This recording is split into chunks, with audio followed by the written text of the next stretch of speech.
Okay. Here I have one point I want to ask you a question.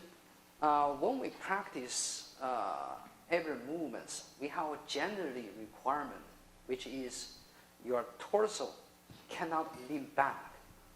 Why are we saying that? How do we understand that we don't want our torso lean back?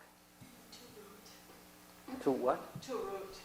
To root. And our chi is sinking down. If we're leaning back, we can't accomplish those. Rotation center. You want to weight on the ball foot, not the heel. When you lean back, you weight on the heel. Okay. So actually, all your answers focusing back on one thing, which is how you can make your chi sinking down to the dantian. But why we want the chi sinking down to the dantian? Why we want the chi sinking down to the dantian? So our body is heavy, rooted. That's right. So Tai Chi Chuan, we have two main points. One is how can keep our stable lower body to be rooted. Next, how we can unify our energy together. So if you want rooting, you should make your lower body heavy, upper body light, and the middle body flexible. Okay. So here, for example, Han, can you come here? When I push to you, okay. So when I push to you, for example, you lean your torso back. You lean your torso back, just move back. What do you feel? Can you feel your? Yeah. Can you root? No. You can't, right? Because if you are leaning your torso back, you are hard, to be stable. We're saying you have to feel like what? When your opponent push to you, you have to feel your sink like a mountain, okay? And more you sink, more harder for your opponent, move you out. They keep pushing you, you just standing here, doesn't move. Mountain is there, so you feel it's cannot move your opponent out. But if you lean your torso back, I cannot, because when I feel what? I'm going to inhale. When my opponent push me, I feel I'm sink. When I lean, cannot sink my chi down, feel it's always in the top. Beside, like what? Even my opponent push to me, I don't want countering. See, my middle body is flexible, to guide my opponent's energy to sideways, not find my center. But if I'm leaning, I cannot turn very much. My flexibility also loosed. So from those points, I need you to pay attention. Looks, Yang style Tai Chi, we talk about the big, right? Big movement, but this is a little bit too big. Each time when you're leaning your torso back, actually you tighten your breath. You cannot use deep breath. You cannot sink your chi down. So you have to pay attention for this point. Okay, so especially for some people, when you just started, the coordination, sometimes you feel it's like, my leg still not moving back yet, but my arm, everything is already back. How can I match upper body, lower body go same time? Sometimes you, lean a little bit, then you make looks like a tan, right for you. But this is not what we want. The coordination, you still have to, when you are more sitting back, you want more sink, more root. And every time when you're sitting way back, it's like energy being storaged. Next, you want to send out, explosion out. So you don't want, after you're leaning back, you cannot sending out. That's it, not right for you. Okay, so clear about this. All right. Okay. When you're doing the part of the wide horseman, when you step out, do your toes touch ground already? So, or do you leave it up until you turn and then step down? Yes, actually, you are, heel touching ground. Always when we are foot touching ground, we use heel touching ground first. And the heel, Don't touch the whole foot until you no, start heel turning. touch is, whole foot touch is with moving weight, then you are touching. So at the end, when you the whole foot touch ground, then it's the time that you bend and No, still it's a foot, then bend your knee. from here, so gradually touch ground and bend this. It's similar to like this kind of movement, like where you step forward and then touch ground, the whole foot touch ground when you knee bend. Is it the same? No, actually, the knee bending is a little bit late. So your foot touch ground and That's right. So we sing our footwork when we are each time stepping out, you should like a catwalk, which is a foot length. You have the, ball grabbing ground, the toes grabbing ground, feeling first. Then you start move forward continually, bending your knee. So it's not by touching ground, bending knee, touching ground by same time. Actually, it's move forward, toe, ball, toe, then bend knee. Okay, and stepping out like a catwalk. Stepping out, feel like walk on the thin ice. So which is you need to make your posture, foot touching ground in there, and try not make jerk footwork. So which is kind of reach the ground, then moving weight like gradually. Thinking you are walking on the thin ice, that kind of feeling. Don't break the ice. So moving weight to front leg, need evenly move to it. Don't make too suddenly move. That's easy to break the ice, right?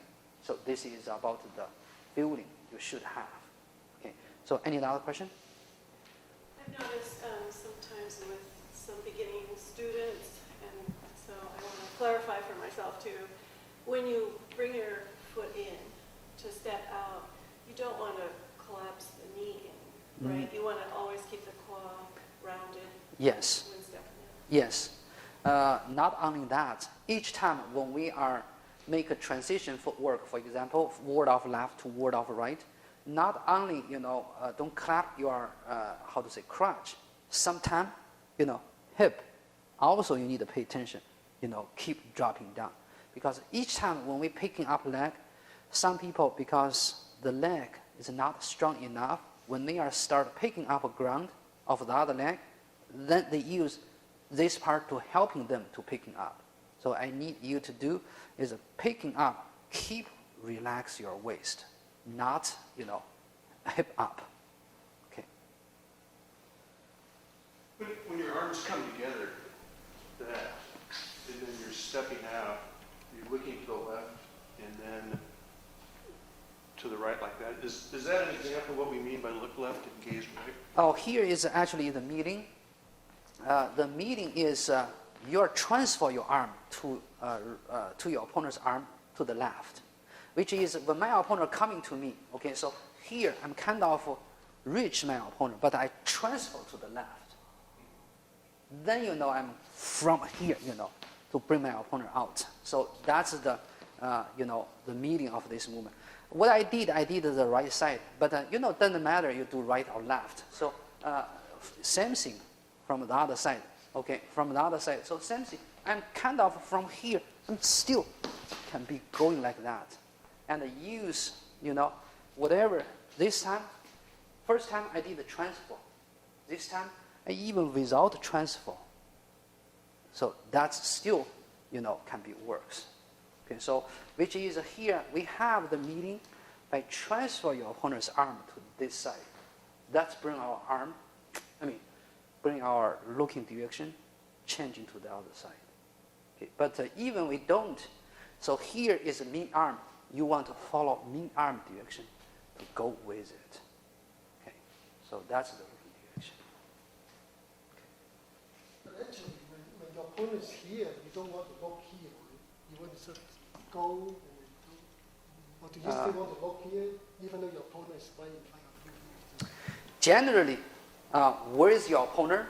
We looking for which direction, but not this time.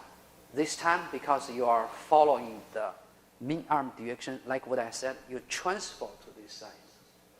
So that's the reason to bring your attention into there. Okay, and you do like this, but you look that direction. Also, our body this time pretty much open to this side. So you keep looking this, the neck is a little bit too hard to exactly focusing on the opponent's direction. Generally, you're more front. Most time maybe 45 degree, it's good. If too big, sometimes it will be hard. Okay, you don't want to exactly straight looking. The single whip is the most one. We are big range to turn your neck, which is some people already become to always looking forward, but face not going there. So I want your face go there and looking there. Try not to do it looking like this. This is a little bit funny. Okay. It looks like it's an interesting form. Our ending position, the posture, the hand is high, so it could be reach the neck, right? Right. So now I understand application to hit the armpit, but if I want to use the same transition that you're showing, how do I hit the neck? Because his arms are always in the way. Okay, that's actually it depends on how you. How do I try the neck? Yeah. But it's always just the closing the position. Where you want to go, it's really. So you have to hold your right arm upside in order to hit the neck. Yeah. So if your circle more go deep open, will be cross into the armpit. Right. But it's go smaller. Okay. Open Yeah, will be. Smaller circle. Okay. Yeah. Smaller circle. Yeah. So will be coming top. That's actually is bringing attention by which part you want to go. The part in the white horse mean. For example, when my opponent coming to me, okay, yeah, doesn't matter which one. So here, I'm kind of, okay, my footwork blocked my opponent's way. And actually, I don't need very much. I just a little bit moving forward. Then the opponent is not rooting very much because the footwork is there. And what you said before, okay, so here even more, just more extent. My weight leaning on, it's like a horse mean leaning to the side. It's already make your opponent kind of lose balance. Besides, I'm passing horizontal energy, to take down my opponent. So that's the parting white horse knee. So every movement, actually, you have many different variations. Then that means if you are going to armpit of your opponent, you cannot, have the arm high, because when you want to do this movement, your opponent's center is up. Then that means you have to exactly imagination, so that on the neck, even it's under opponent's armpit, It's still that high. Okay. you're still in a high position. Okay, so which is all depends how you think, how your imagination.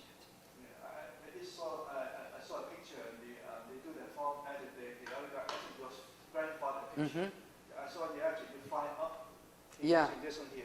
Well, so actually his hand is on armpit, but it's very high. yeah. So it's all it's about the imagination. You can think, you can imagination. I'm going to neck. You can also imagination to the armpit. Yeah. So when you are getting used to all variations changes, you don't mind. How can I get there? You will get there by naturally